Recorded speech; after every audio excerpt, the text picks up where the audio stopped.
Ouça Audiolivros apresenta Estudos sobre a Histeria, 1893 a 1895, de Sigmund Freud, em coautoria com Joseph Breuer.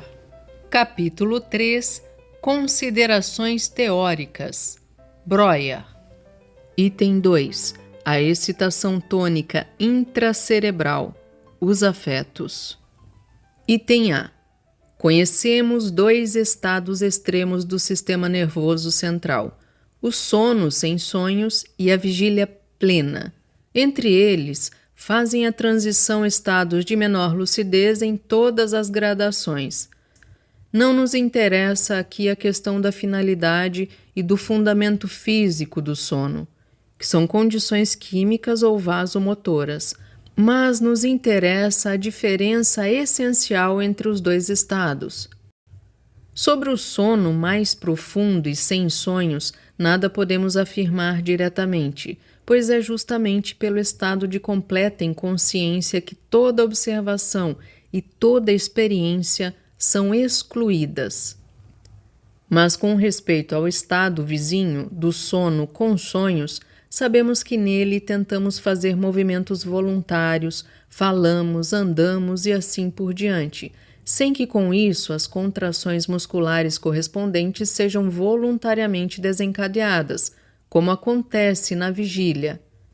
Que estímulos sensíveis são talvez percebidos, pois entram com frequência no sonho, mas não são objetos de apercepção, isto é, não se transformam em percepções conscientes.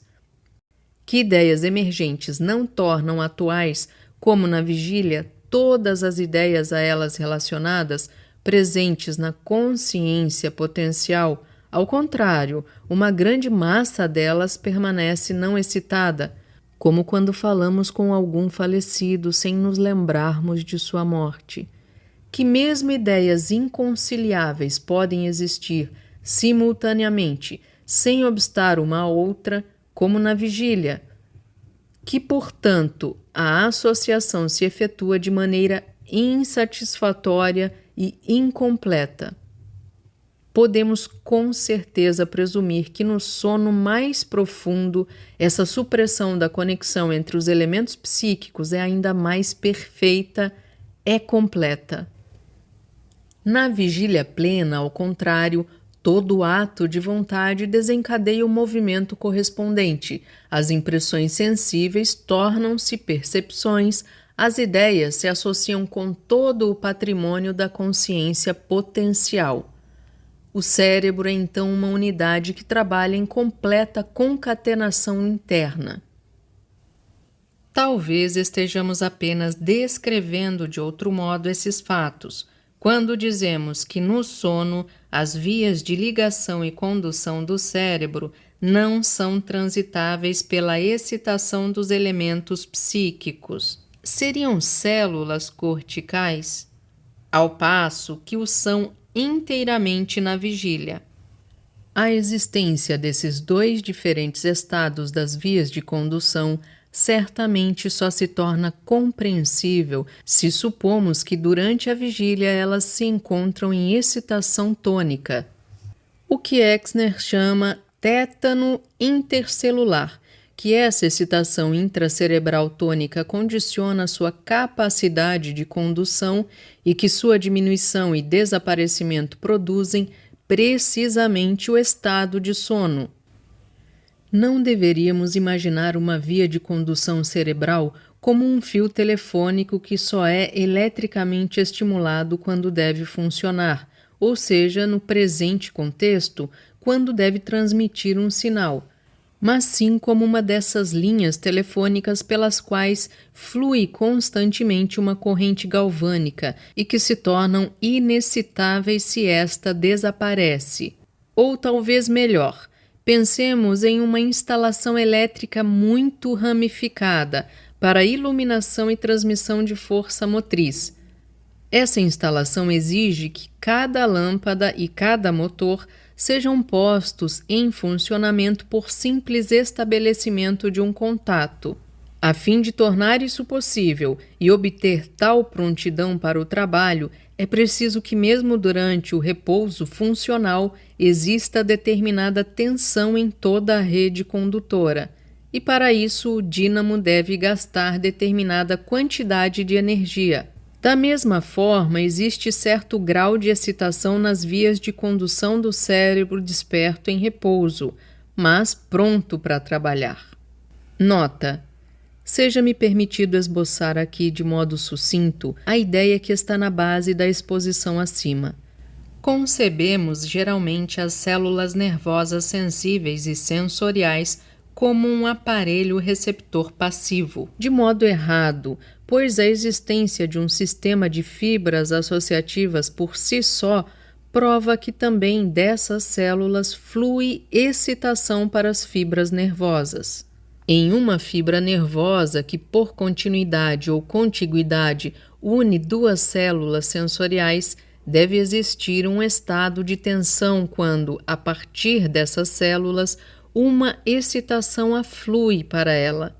Esse estado comporta-se em relação a uma excitação que flui, por exemplo, para uma fibra motora periférica, como a pressão hidrostática em relação à força viva da água corrente, ou como a tensão elétrica em relação à corrente elétrica.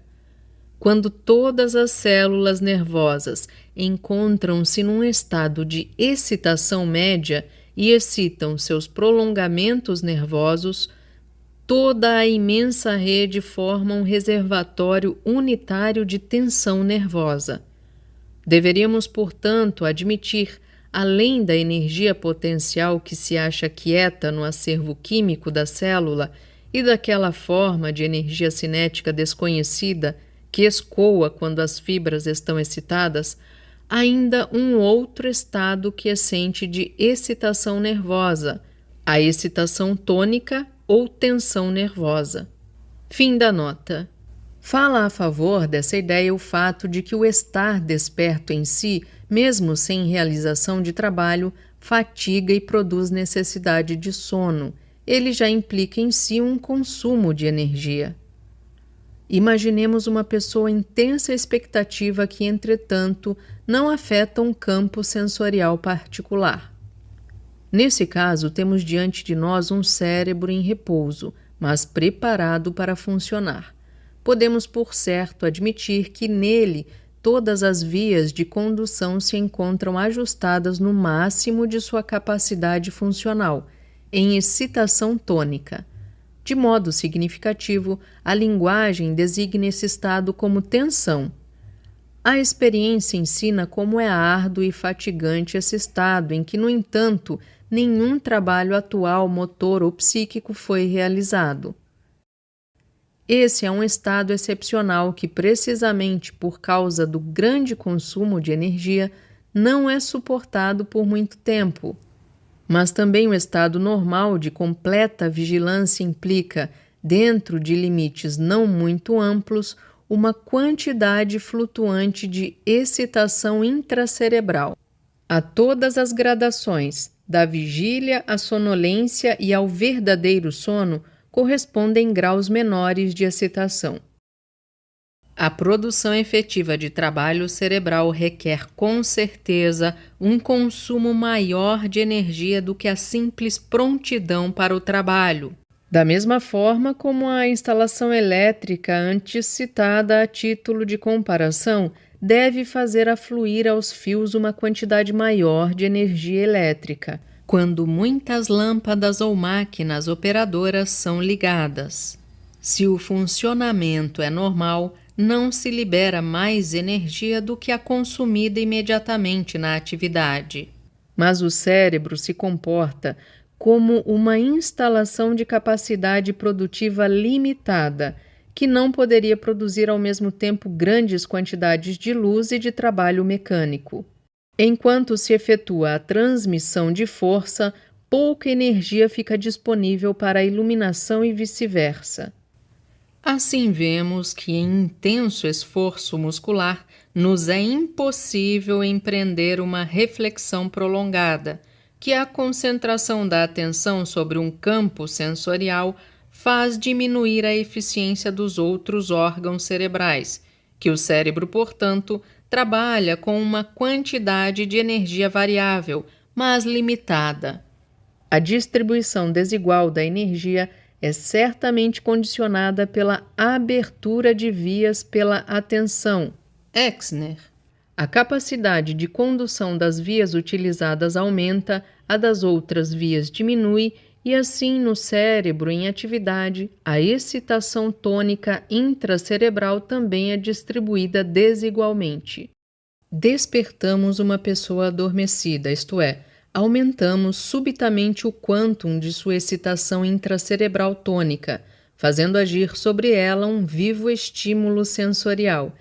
Se nesse processo, modificações na circulação sanguínea do cérebro são elos essenciais da cadeia causal, se os vasos são dilatados primariamente pelo estímulo ou se essa dilatação é consequência da excitação dos elementos cerebrais, nada disso foi decidido. Certo é que o estado de excitação que penetra por uma porta sensorial difunde-se a partir dali pelo cérebro, propaga-se e leva todas as vias de condução a um estado de facilitação mais elevada.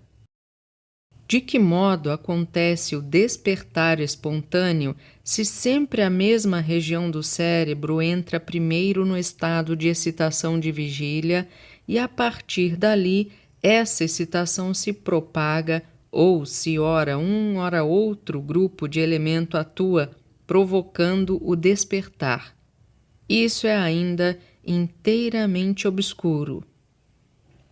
Contudo, o despertar espontâneo que ocorre mesmo em pleno sossego e escuridão, sem estímulos externos, prova que o desenvolvimento de energia funda-se no processo vital dos próprios elementos cerebrais. O músculo permanece não estimulado, sereno, mesmo que tenha repousado por muito tempo e acumulado em si o máximo de força tônica. Não é o que acontece aos elementos cerebrais. Presumimos, provavelmente com razão, que estes restabelecem sua condição anterior durante o sono e acumulam forças de tensão.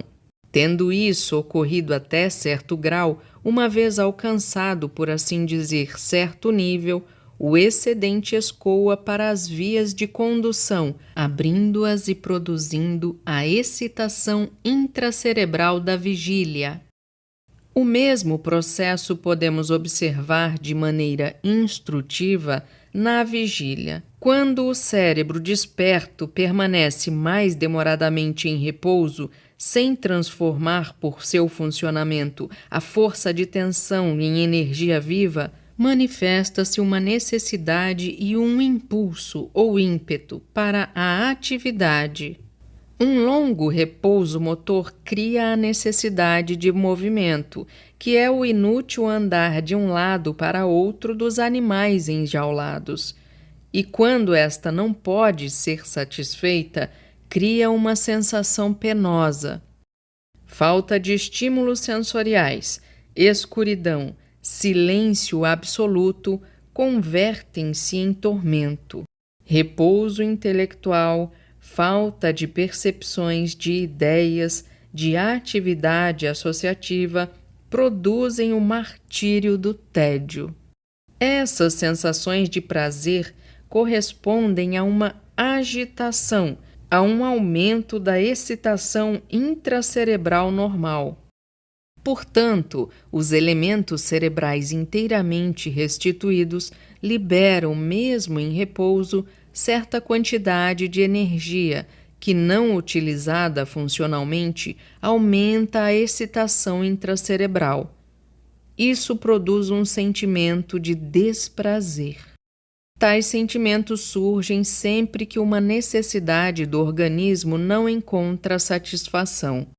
Como aqueles de que tratamos aqui, desaparecem quando o quantum de excitação excedente liberado é utilizado funcionalmente, concluímos que essa remoção do excesso de excitação é uma necessidade do organismo, e aqui nos deparamos pela primeira vez com o fato de que existe no organismo uma tendência a manter constante a excitação intracerebral. Freud. Nota: segundo James Strachey, esta parece ser a primeira enunciação explícita do princípio de constância de Freud, que já o utilizara em escritos anteriores, em 1892, publicados póstumamente, e formulara sua essência na conferência pronunciada em 1893, à época da publicação da Comunicação Preliminar.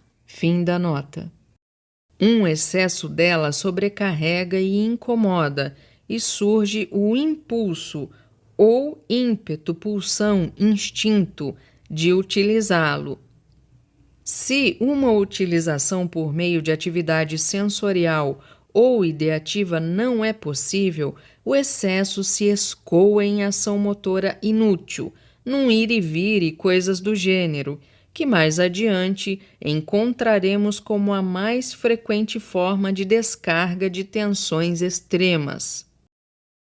Sabe-se como é extraordinária a diversidade individual nesse aspecto, como diferem nesse ponto as pessoas ativas das indolentes, tórpidas, aquelas que não podem ficar quietas das que têm um talento inato para permanecer num sofá, as espiritualmente ágeis das apáticas, que toleram por tempo ilimitado o repouso intelectual.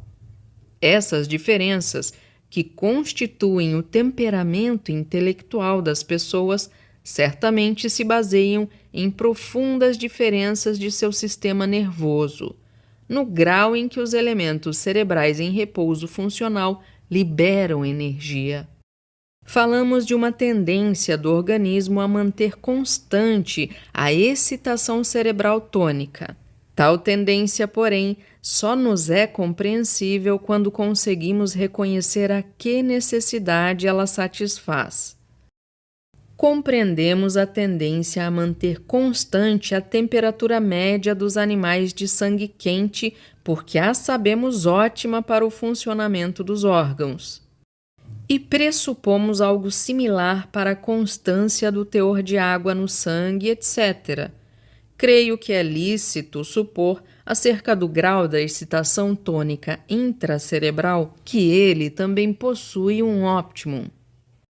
Nesse nível de excitação tônica, o cérebro é acessível a todos os estímulos externos. As vias para os reflexos estão franqueadas, embora apenas na medida da atividade normal reflexa, e o patrimônio de ideias pode ser despertado e associado naquela relação mútua das várias ideias, que corresponde à clareza de juízo. É esse o estado de melhor prontidão para o trabalho. Aquela elevação uniforme da excitação tônica que constitui a expectativa já modifica a situação. Ela produz hiperestesia para os estímulos sensoriais, que logo se tornam penosos, e eleva a excitabilidade reflexa além do útil, ou seja, propensão ao apavoramento. Por certo, esse estado é útil para algumas situações e fins, mas quando ocorre espontaneamente, sem tais condições prévias, não melhora a nossa eficiência e sim a prejudica. É o que chamamos no dia a dia ser nervoso, mas, na imensa maioria das formas de aumento de excitação, trata-se de uma sobreexcitação irregular, diretamente prejudicial à capacidade de realização. Chamamos a isso agitação. Não é incompreensível a existência no organismo de um empenho em manter o grau ótimo de excitação e voltar a alcançá-lo após ter sido ultrapassado. Está em analogia com outras regulações do organismo. Seja-me permitido recorrer aqui mais uma vez à comparação com uma instalação de iluminação elétrica. Também nessa, a tensão da rede de condução tem um ponto ótimo. Se ele é excedido, o funcionamento é facilmente danificado. Por exemplo, os filamentos incandescentes queimam-se logo. Mais tarde abordaremos ainda o dano da própria instalação, por falha do isolamento e curto-circuito. Item B. Nossa linguagem, resultado da experiência de muitas gerações, distingue com admirável finura aquelas formas e graus de aumento da excitação que ainda são úteis à atividade intelectual, porque elevam uniformemente a energia livre de todas as funções cerebrais, daquelas que as prejudicam, porque de maneira não uniforme, em parte, intensificam, em parte, obstruem as funções psíquicas. Chama as primeiras estimulação e as últimas agitação ou excitação. Uma conversa interessante, um chá, um café estimulam. Uma briga, uma dose maior de álcool agitam. Enquanto a estimulação desperta apenas o impulso de aproveitamento funcional da excitação aumentada, a agitação procura se descarregar em processos mais ou menos violentos, beirando o patológico ou verdadeiramente mórbidos. Ela constitui o fundamento psicofísico dos afetos, sobre os quais falaremos a seguir. Antes, porém, há que abordar ainda brevemente causas fisiológicas endógenas do aumento da excitação. São estas, em primeiro lugar, as grandes necessidades e instintos fisiológicos do organismo, a fome de oxigênio, a fome de alimentos e a sede. Como a agitação que suscitam liga-se a determinadas sensações e ideias intencionais ou representações, não se deve considerá-la como um aumento da excitação de modo tão estrito quanto a acima discutida, que provém apenas do repouso dos elementos cerebrais. Ela tem sempre seu matiz peculiar, mas é inconfundível na angustiada agitação da dispneia e na inquietude do faminto. O aumento de excitação que flui dessas fontes é causado pela modificação química dos próprios elementos cerebrais empobrecidos em oxigênio, em forças de tensão ou em água. Ele escoa em vias motoras pré-formadas que levam à satisfação da necessidade desencadeadora. A dispneia leva aos esforços respiratórios, à fome e à sede, à busca e obtenção de alimento e água. O princípio da constância da excitação quase não exerce efeito relativamente a essa agitação. Afinal, os interesses aos quais serve o aumento de excitação nesse caso são muito mais importantes para o organismo do que o restabelecimento das condições funcionais normais do cérebro. É verdade que vemos os animais do zoológico correr agitados de um lado para o outro, antes da hora da refeição. Mas isso pode ser visto como um resíduo da ação motora pré-formada, a procura de alimento que agora, com o cativeiro, tornou-se inútil, e não como um meio de livrar o sistema nervoso da agitação. Quando a estrutura química do sistema nervoso é duradouramente alterada pela introdução contínua de substâncias estranhas, a falta destas também provoca estados de agitação, como a falta de nutrientes normais nas pessoas sadias e a agitação da abstinência de narcóticos. A passagem desses aumentos de excitação endógenos aos afetos psíquicos em sentido estrito forma a excitação sexual e o afeto sexual. A sexualidade aparece durante a puberdade como primeiro aumento de excitação, vago, indeterminado e sem meta. No desenvolvimento ulterior se estabelece, normalmente, uma firme ligação desse aumento de excitação devido ao funcionamento das glândulas sexuais com a percepção ou ideia do outro sexo, inclusive com a ideia de um indivíduo particular, no maravilhoso fenômeno do enamoramento por uma pessoa. Tal ideia recebe toda a quantidade de excitação liberada pelo instinto sexual. Torna-se uma ideia afetiva, ou seja, ao atualizar-se na consciência, desencadeia o acréscimo de excitação que, na realidade, provém de uma outra fonte, as glândulas sexuais. Um instinto sexual é, com certeza, a fonte mais poderosa de acréscimos persistentes de excitação, e assim sendo, de neuroses. Esse aumento de excitação se distribui de modo extremamente desigual pelo sistema nervoso.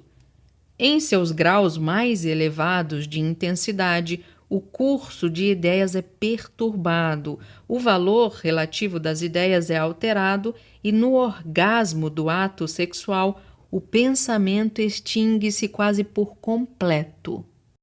Também a percepção, a elaboração psíquica das impressões sensoriais sofre. O animal, de ordinário arisco e cauteloso, torna-se cego e surdo ao perigo. Em compensação, aumenta, ao menos nos machos, a intensidade do instinto agressivo. O animal pacífico torna-se perigoso até que a excitação se descarregue nas atividades motoras do ato sexual. Item C.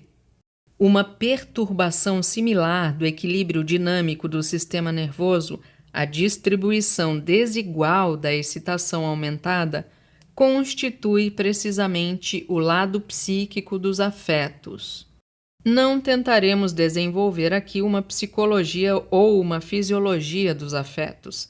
Será discutido um único ponto importante para a patologia, e isso apenas para os afetos ideogênicos, aqueles suscitados por percepções e ideias.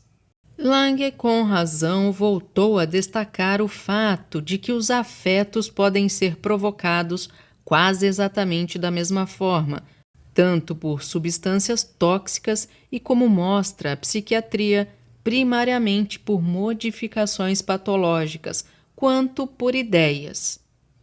Por certo, não carece de nenhuma fundamentação adicional o fato de que todas aquelas perturbações do equilíbrio psíquico que denominamos afetos agudos estão associadas a um aumento de excitação.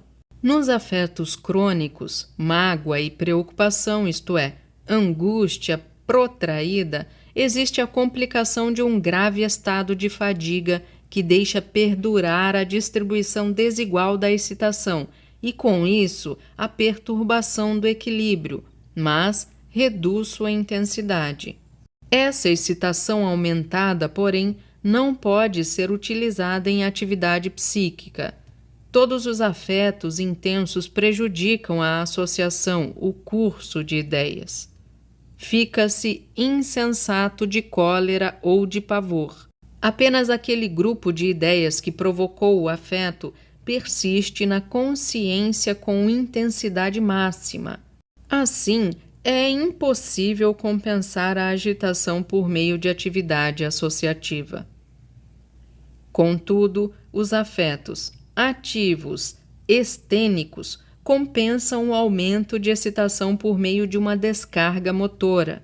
O gritar e saltar de alegria, o tônus muscular aumentado da cólera, o discurso irado e a ação retaliativa permitem a excitação escoar em movimentos. A dor psíquica a descarrega em esforços respiratórios e em um ato secretor, o soluçar e chorar. Que essas reações diminuem e apaziguam a agitação é fato da experiência cotidiana. Como já observamos, a linguagem o exprime nas palavras desafogar o choro, desafogar a raiva, etc. O que é então despendido é precisamente a excitação cerebral aumentada. Apenas algumas dessas reações são apropriadas, possibilitando que algo se modifique na situação, como ocorre pela ação e pela fala coléricas. As outras são completamente inúteis, ou antes, não têm outro fim que o de compensar o aumento da excitação e estabelecer o equilíbrio psíquico. Ao fazê-lo, servem à tendência de manter constante a excitação cerebral. Aos afetos astênicos do pavor e da angústia, falta essa descarga reativa. O pavor paralisa diretamente tanto a motilidade como a associação, e a angústia age da mesma forma quando a causa do afeto de angústia e as circunstâncias excluem a única reação adequada, a fuga. A excitação do pavor só desaparece por compensação gradativa. A cólera apresenta reações adequadas correspondentes às suas causas. Se elas são impossíveis ou vêm-se inibidas, outras as substituem. A vociferação já constitui um subrogado desse tipo, mas também outros atos inteiramente despropositados a substituem.